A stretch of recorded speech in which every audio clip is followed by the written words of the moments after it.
Sindh food authority نے deputy commissioner Hyderabad کے ہمراہ حالہ بائی پاس کے قریب ویئر ہاؤس پر کارروائی کی ہے، جس میں 6000 ایکسپائرڈ مشروبات کی بوتلیں برآمد کی گئی ہیں۔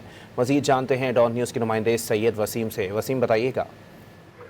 جی بالکل، سندھ فوڈ اتھارٹی کے نے جو ہے وہ کارروائی کی ہے۔ ڈپٹی کمشنر حیدرآباد جنرل العابدین کے ہمراہ حالہ بائی پاس کے قریب ویئر ہاؤس میں کارروائی کی گئی ہے۔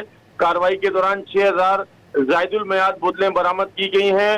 صوبائی وزیر خوراک مخدوم محبوب الزماں کی جانب سے یہ ہدایت جاری کی گئی ہیں پورے سندھ بھر میں کہ جو بھی اس طریقے سے زائد المیعاد اور غیر معیاری اشیاء کی خرید و فروخت کے ویئر ہاؤس ہیں، وہاں پر جو ہے وہ چھاپہ مار کارروائیاں کی جائیں۔ اسی ہدایت کے تناظر میں یہ کارروائی کرتے ہوئے یہ جو ویئر ہاؤس ہے نہ صرف اس کو سیل کیا گیا ہے بلکہ 5 لاکھ روپے کا جرمانہ بھی عائد کیا گیا ہے۔ کارروائی اسسٹنٹ کمشنر نور حسین، ڈپٹی ڈائریکٹر فدا حسین کوسو اور سندھ فوڈ اتھارٹی کی ٹیم نے مشترکہ طور پر انجام دی۔ صوبائی وزیر خوراک کا کہنا ہے کہ عوام کی صحت پر کوئی سمجھوتہ قبول نہیں ہے۔ جی بہت شکریہ وسیم۔